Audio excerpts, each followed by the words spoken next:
Hey everyone, Nicole Young here, and in this episode of Perfect Inspiration, I'm going to show you some of my food photography and how I process it using both Lightroom and On1 software. But before I get to the actual post-processing, I'm going to kind of scan through some of my photos and explain my setup and my process a little bit. Now, I actually just use a very small space for my food photographs. It's a table under a window in my office. You can see this is about a 4-foot by 2-foot table, and you don't need a lot of space for food photography. You pretty much just need good light, and I definitely have that. I live in Portland, Oregon, and so we get a lot of nice diffused light, and that's really ideal for this kind of photography. So my setup here is I have my food positioned right there, and I have 2 pieces of foam board. What I do is I cut them in half, and then I use gaffer tape to kind of seam them down the middle, and then I can fold them and bookend them on either side of my food. And that reflects some of that light. It's a really nice soft reflection to kind of kill some of the shadows in that scene. And I have a couple other pieces of foam board going on here as well. I have one in the background, and that's to kind of cut some of that light. You can see that like right here there's a shadow going on, and that's because I was just getting too much bright areas right behind there, so I kind of was fiddling around and placed that over there. And then I also placed another one on top here, I think, to cut some more of those shadows and reflections. This right here, what you can't really see the whole thing, but what that is it's a diffusion panel, just a really translucent piece of material that just kind of softens the light as it comes through. And then of course I have my window. And the camera gear that I use is a 5D Mark III and a 100mm macro lens. And I kind of have an elaborate setup here for my tripod. This is a custom bracket, and what it allows me to do is rotate my camera very quickly from horizontal to vertical position. And right now it's in the vertical position, but I would be able to just twist it with just one simple movement and it would automatically be in a horizontal position. And that is sitting on top of a Benro 3-way tripod head. And then I have a very sturdy Manfrotto tripod that I put all of this on. And most of this just stays inside of my office just for my food photography. So that's my setup. And let's go ahead and kind of scan through some of these photos. I'm inside of Lightroom, and I just hit G there to go to grid view. Now, as you can see in these images, the majority of them are vertical. I have a few exceptions here towards the bottom, but the actual subject is vertical, and it just felt like it made more sense to make it a vertical image. And this is actually a frozen hot chocolate kind of a mix. I'll scroll to the bottom here. I used a Ninja blender to do the mixing, and as it sat, you can see here, it really started to settle towards the bottom. So I have a lot more dark area on the bottom, and the kind of foamy part is on the top. And it looks okay. I think it looks fine in some of the images, and it probably would look a lot different if it were completely blended.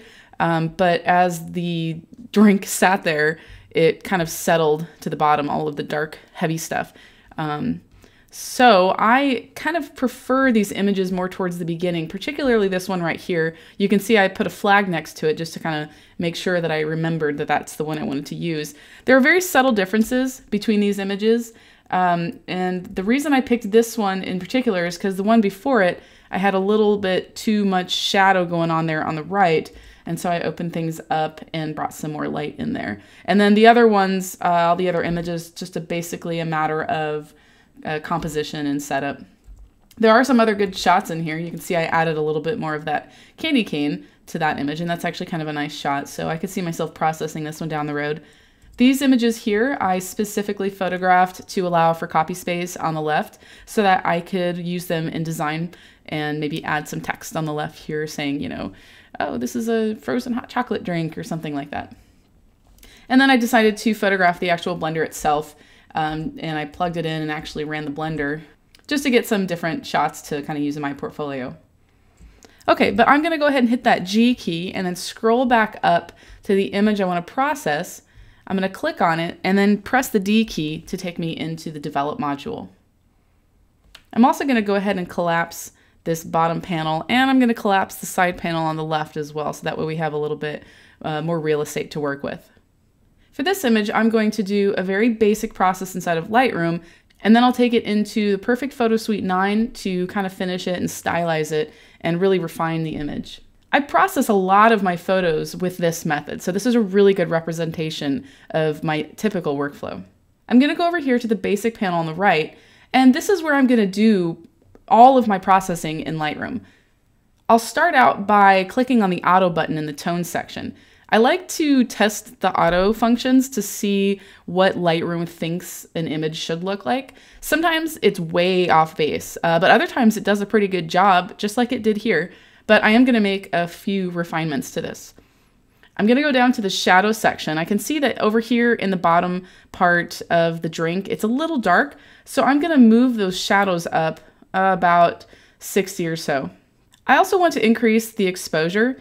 I could slide this to the right, but sometimes I like to actually just click in that box and then use my up and down arrow keys to kind of fine tune those adjustments. So I pressed the up arrow key twice and it got me to plus 0.75 exposure. And I'm going to do the same for the contrast.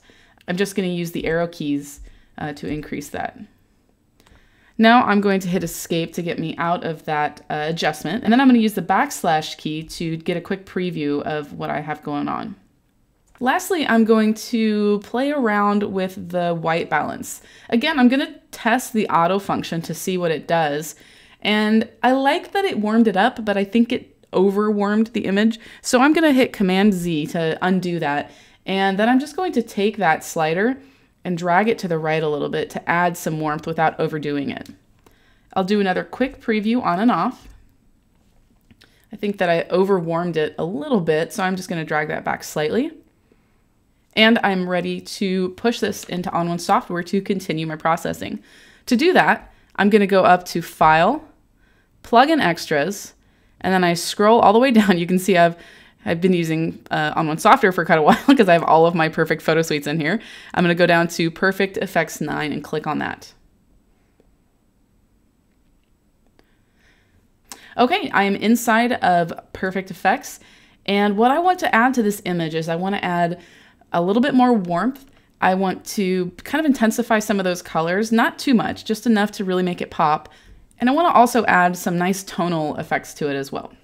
I'm going to start out by working on the color. So I'll click on the Color Enhancer drop down, and I'm going to scroll down to Fall Enhancer. Now it seems kind of silly that I'm using Fall Enhancer in a food photograph, but what this is doing is it's finding a lot of those kind of brownish, reddish tones and intensifying those colors and adding some saturation. I'll toggle that preview before and after, and you can see that it is actually doing a pretty good job of only intensifying the colors in the hot chocolate area. Now I'm going to add a new empty layer, and I'm going to go back over to those color adjustments. Next, I'm going to click on Green Enhancer. And you guessed it, it adds intensified colors to those green areas. Now the greens are a little too harsh, so I'm going to drop those down to about 50%. That's about, yeah, there we go, 50, 51%. Do a quick toggle before and after.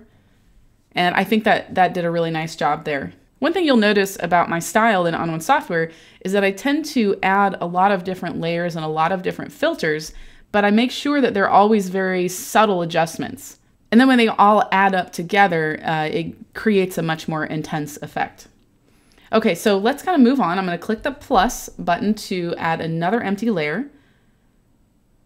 Now I'm going to play with the color a little bit. I don't want to make it too strange, but I want to use a split tone. I'll go ahead and drop that split tone down to kind of change the colors just a little bit, not too much. I don't want to go with a crazy split tone. You can see some of them over on the left and how they really change the color. But I'll just click on that blue-orange at the top just to give me a good start. Now over in the filter options is where I'm going to actually make my changes. First, I'm going to change the color of the highlights by clicking on that color swatch. Now I can choose any color I like, and what I really want is like a soft yellow. Now I'm really just going to be going off of the color here. I'm not looking at what it's doing in my image, because what's happening is it's taking that yellow and then the blue and the shadows, it's kind of blending it and making it into kind of a sickly green color, which obviously I don't really want it to look like that. But that is the color I want, that nice soft kind of buttercup yellow. I'll go ahead and click OK. And I'm going to click on the blue swatch.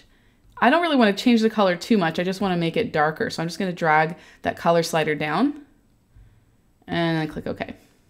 Now I'm going to set my balance a little bit more towards the right, which is going to kind of favor the yellow tones a little bit more. And I'm also going to reduce the amount on both of those sliders, close to around 10 or 11. I'm also going to play with the color mode. Now, what's neat about these modes is that you can actually hover over them and you'll see a preview of what it actually does and how it changes your image. So I'm just going to scroll through these until I find the one that I like. And I think I'm just going to go with darken because I really like what that's doing. And now I'm just going to toggle this layer on and off so you can see the change that I made.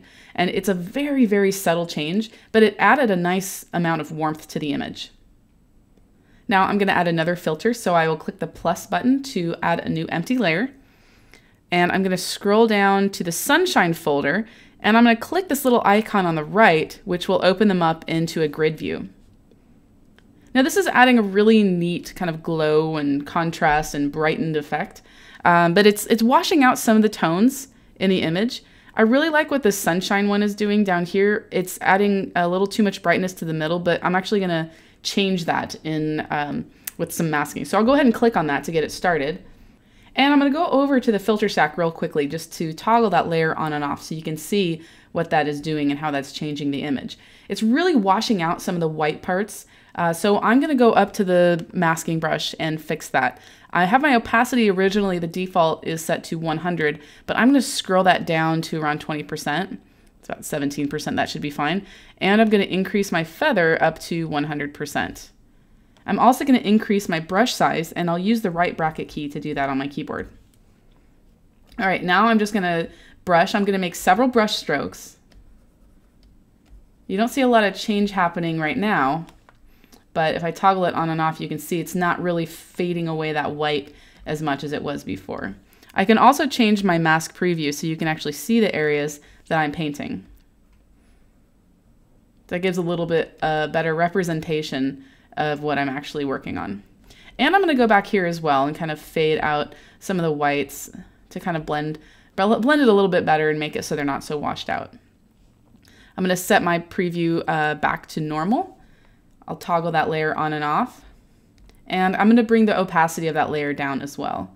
Go down to about 50–60%. So it's 64%, that should be good. And then I'll do an overall preview, pressing that backslash key to toggle before and after preview. Okay, I'm going to add another empty layer. And next I want to do some sharpening. So I'm going to go up to the sharpening folder, drop it down. And the one I want to use is the Amazing Detail Finder. But before I use it, I'm going to zoom in to 50% so that way you can actually see the changes.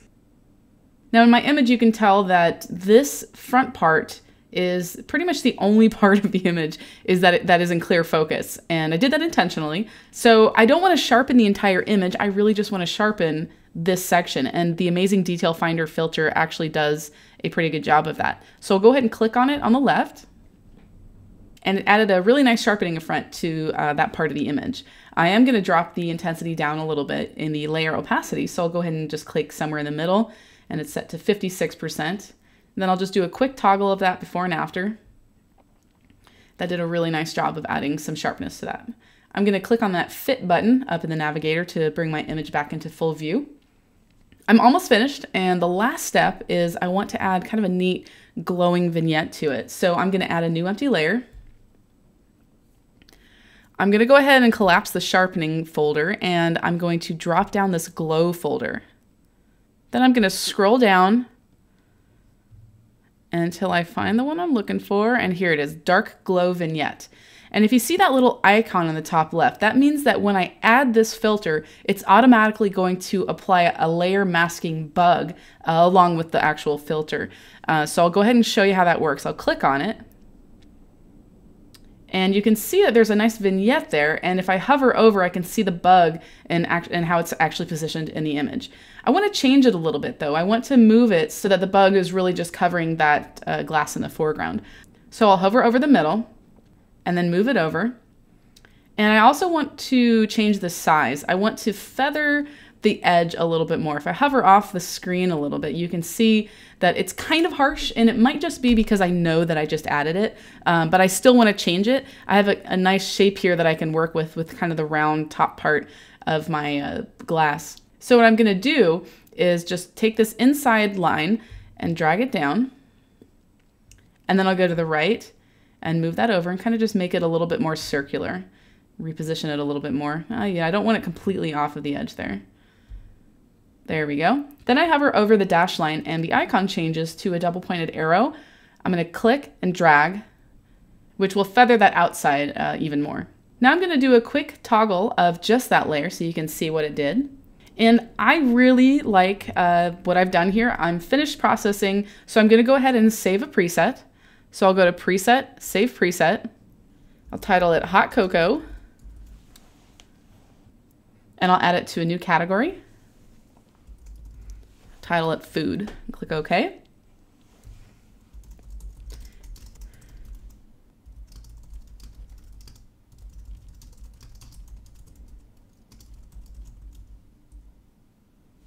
And when I'm finished, I'll click Create.